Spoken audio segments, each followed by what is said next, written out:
belt, I'm going to use the stretchy material that I showed you guys. The reason why I want to use the stretchier material for my belt is so when I put the elastic into it, it stretches with the elastic.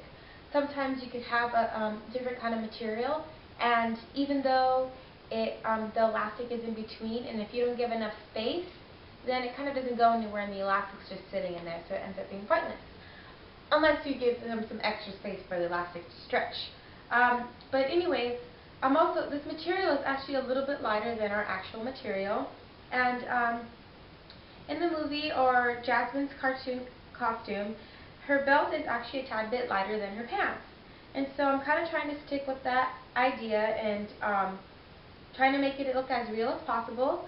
So with that being said, take a piece of your material, whichever material you want to use. You can totally use the same material as the pants that you're making.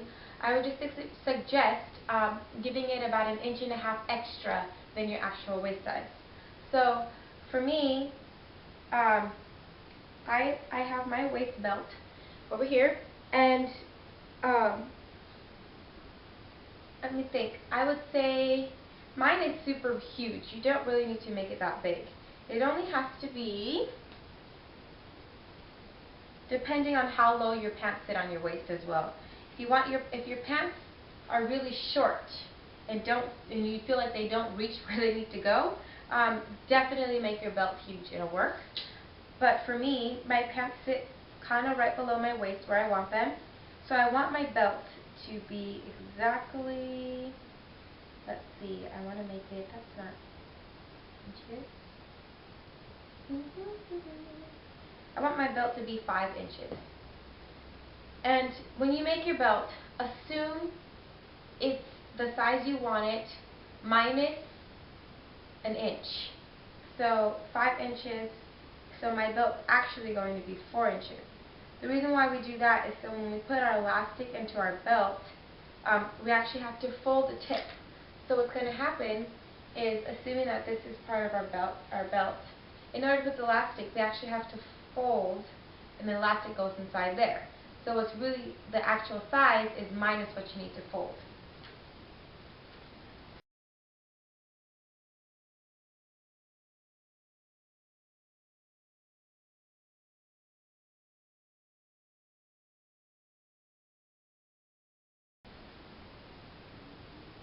Okay, straight enough for me. Take your elastic and measure it around your waist. I think this one's too small.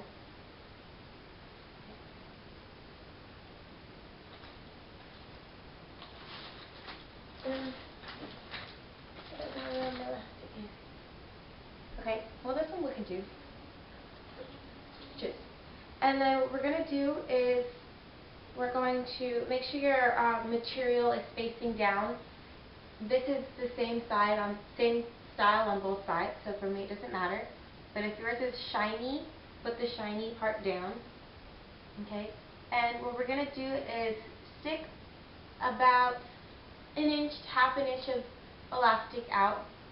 Okay? And then fold your material over your elastic. So my elastic only goes up to here. That's okay, because I'm pretty sure the explanation is still the same. I'm going to put a little safety pin on here. Everything's just moving.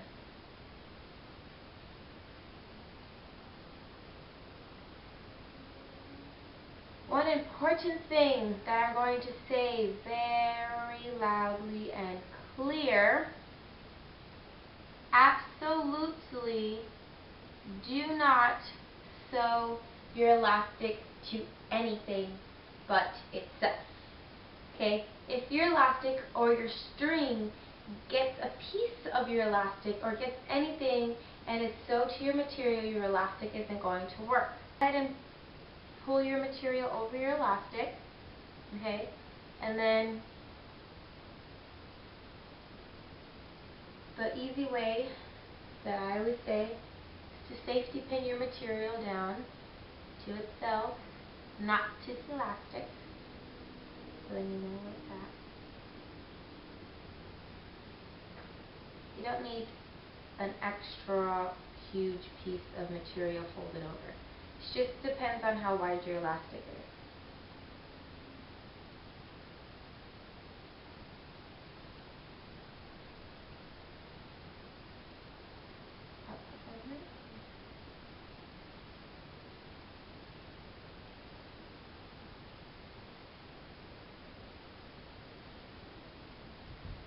Okay, and once you safety pin your material down and your elastic is just nice and loose inside of here, go ahead and sew your elastic in, and once you get to the part where your elastic doesn't reach your material, because that's totally fine if your elastic is stretched around your waist.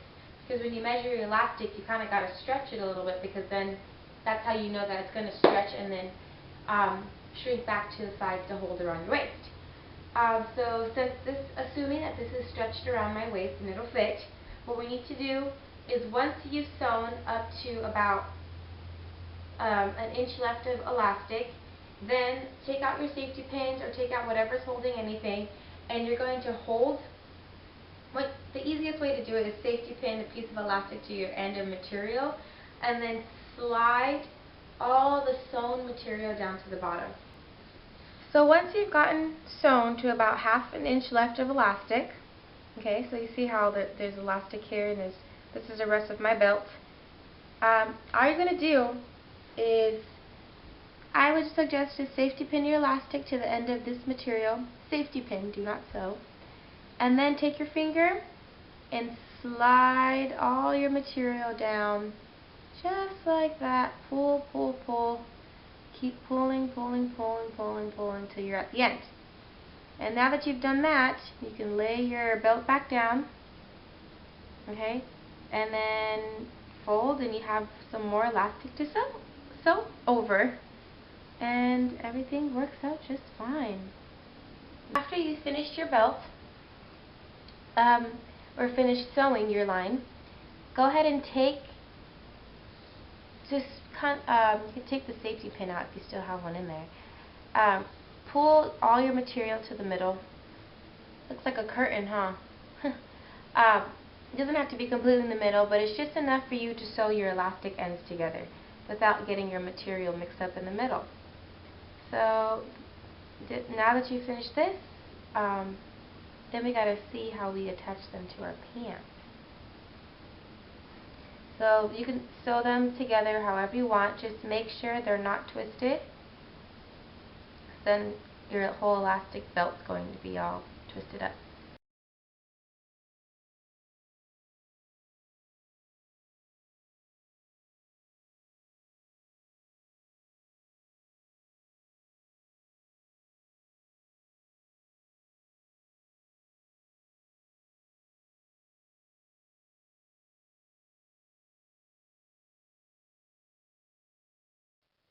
Okay, so now we're going to attach the belt to the pants. But first, before we do that, we need to shrink these pants just a little bit. And so what we're going to do is we're going to add ruffles. All we're going to do is we're going to measure about 4 inches in, okay, and then place your finger. And for this side, we're going to take the material and go toward the out, just like that. And then, just so it doesn't move, safety pin it, and just make sure you don't safety pin the back part of the pants, like the butt to the front, and make sure you don't safety pin anything else to it. I put 2 safety pins on each little fold that's there.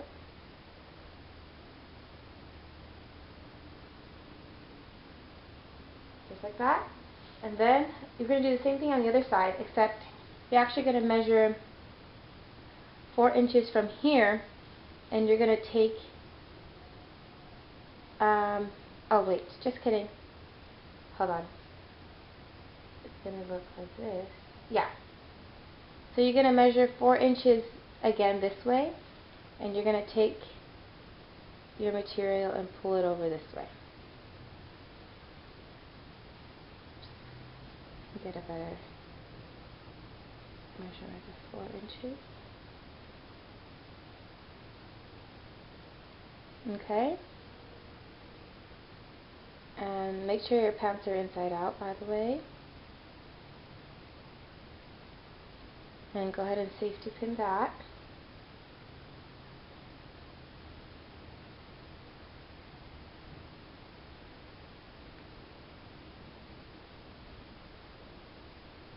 Okay.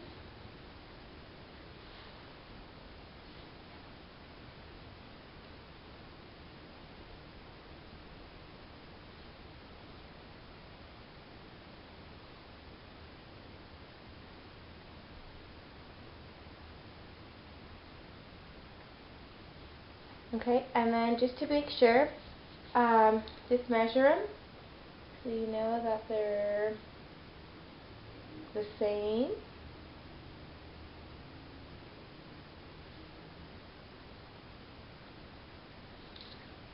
Okay. So once you've safety pinned your pants, turn your belt inside out, and then what you're going to do is pull up the flap. So here's the back part. You're going to pull up your flap just like this. You can bend it and whatnot. And then you're going to take this part of your belt and you're also going to pull up a flap. Okay? And we're going to create that same kind of sewing style that we always do, where we sew the two flat sides together.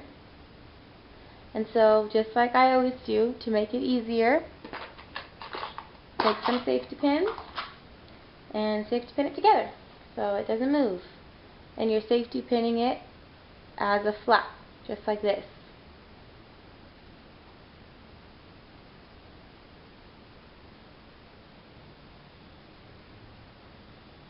Okay? So after you finish sewing the top and everything's sewed in, go ahead and flip your pants over. And now this would be considered the back. Okay? And this is inside out. There we go. And go ahead and just do the exact same thing, but do not do any ruffles. If you find that your pants are still bigger than your belt, if you have material like mine, you can always just stretch it and make them fit. Or if you have to make another ripple, make it at your ends, meaning make it here where the sides of your seams meet. That would be the best place to make a ruffle or a pinch if your material does not line up with your belt. Okay, so now that your belt is on, my belt is huge, and one, I like that because it gives me space to do some other stuff. This is the basic pants. The last thing that we're going to do, so I'm not going to demonstrate how to sew the belt.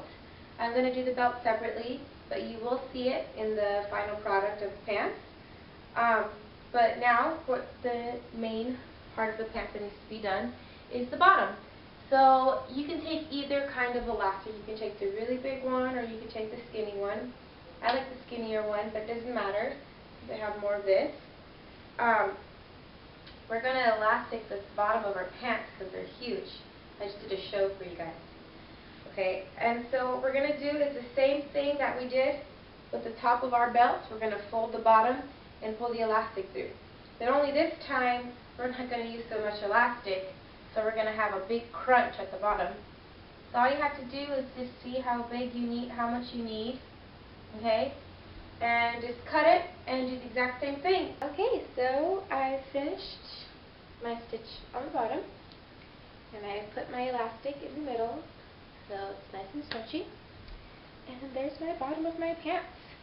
I believe this is as Jasmine as it's gonna get. I love it. It's exactly what I was looking for. Haven't done the other side yet, but I just wanted to have one to show you guys, so you guys can see how that looks. And they just kind of hang over. And there's your Jasmine pants.